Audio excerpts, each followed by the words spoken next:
Welcome, Traveler Time. You've entered a realm where kings rise, empires fall, and every crown carries a curse. Today, we journey through the life of one of history's most fascinating monarchs, where love, power, and destiny intertwine. From the moment George ascended to the throne of Britain, whispers followed him like shadows in the corridors of palaces. Born into the glare of expectation, his youth promised vigor and the steadfast hand of a monarch. Yet, even then, the seeds of unease lay dormant within his mind. The question lingered over Europe. How could a king so revered be undone, not by foreign armies or rebellious colonies, but by the fragile confines of his own reason? It was the beginning of a tragedy that would echo for centuries, the haunting story known in hushed tones as King George Insanity. His childhood was suffused with both privilege and isolation. Tutors drilled the young prince in law, philosophy, and the weighty responsibilities of governance. His parents' expectations were exacting, their affection measured. The court demanded perfection, and perfection demanded a mind that could bend without breaking, a task George would find impossible. Even as a boy, he displayed moments of brilliance, memorizing treaties, reciting Latin, mastering horse and sword. Yet moments of inexplicable agitation, trembling hands, and murmured obsessions hinted at an inner turmoil unseen by those around him. Upon taking the throne in 1760, George inherited an empire at its zenith, stretching across continents. Britain's wealth, its navy, and its colonies formed a vast tableau upon which the young king's ambitions could play. Early victories and his ability to inspire loyalty among ministers and generals cemented his place as a capable sovereign. The image of stability for a nation accustomed to wars and revolutions abroad. Yet beneath the polished veneer, the first tremors of instability began to manifest. Long sessions of council left him exhausted beyond the ordinary, and anxiety plagued his private chambers. Letters to his confidants sometimes revealed obsessive ruminations, irrational fears of conspiracies, and sudden bursts of anger or despair. The burden of monarchy weighed heavily, and though history often paints the king as imperious, those who observed him closely noted a delicate mind under siege from both expectation and heredity.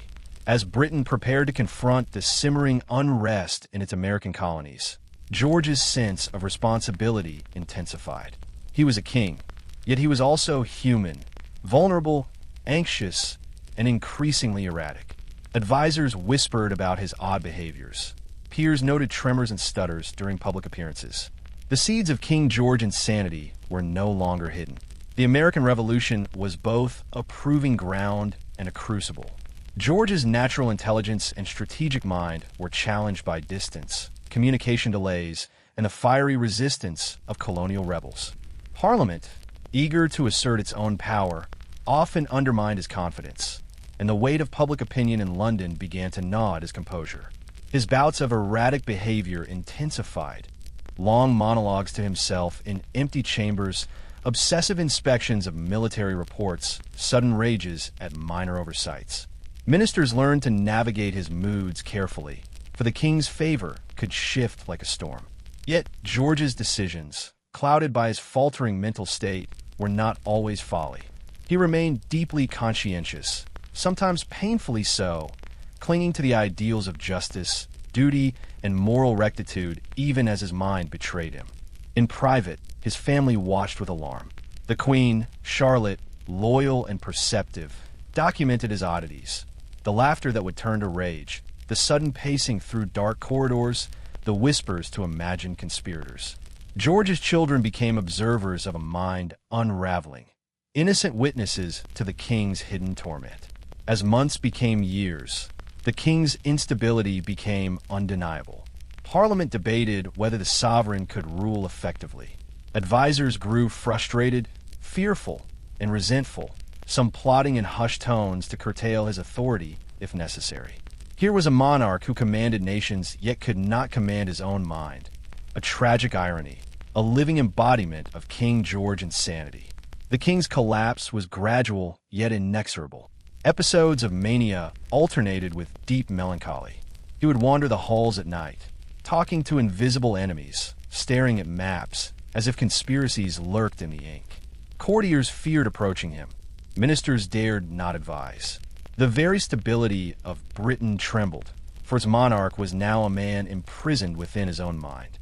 Treatments of the time were cruel and ineffective. Physicians applied restrictive devices, bleeding, purges, and isolation, all of which worsened his condition. The king, once a symbol of power and reason, now became a figure of pity, a spectacle of suffering, yet still capable of flashes of insight and humane concern. Even in his madness, George retained glimpses of his former wisdom and compassion, evoking the deepest sympathy. The political consequences were severe. Decisions delayed or ignored, correspondence mishandled, the empire stretched thin. Parliament stepped cautiously to maintain governance. The personal anguish of George was mirrored in the nation's uncertainty, a kingdom at the mercy of a monarch's fragile mind. Yet in his isolation, there was an enduring humanity. Letters to Charlotte, to his children, and reflections in private journals reveal a man tortured by conscience, fearful of failing his people, and lamenting the cruel twist of fate that made him both powerful and vulnerable. Here lies the core of his tragedy. Not cruelty nor tyranny, but an inability to reconcile responsibility with the limitations of the human mind. The later years of George's reign were marked by slow deterioration, intermittent lucidity, and public speculation. Subjects, ministers, and historians observed a monarch whose mind had become both a prison and a mirror of his nation's fragility. Decisions were mediated by advisors, yet in his heart, he remained aware, painfully aware, of his diminished capacity. History remembers him through dual lenses, a mad king and a tragic man. He was immortalized in portraits showing stately dignity, yet beneath the regal facade lurked human vulnerability. Scholars debate the causes, hereditary predisposition, stress, and the immense pressures of empire, but none can deny the emotional resonance of his story. The narrative of King George's insanity is one of sorrow, empathy, and the haunting consequences of responsibility beyond endurance.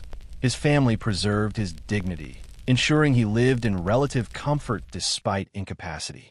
Parliament navigated the delicate balance of power, and Britain endured, shaped forever by the shadow of a monarch who loved, ruled, and suffered beyond measure. In every whispered tale of his madness, one hears the echo of humanity itself, brilliant, fallible, and deeply fragile.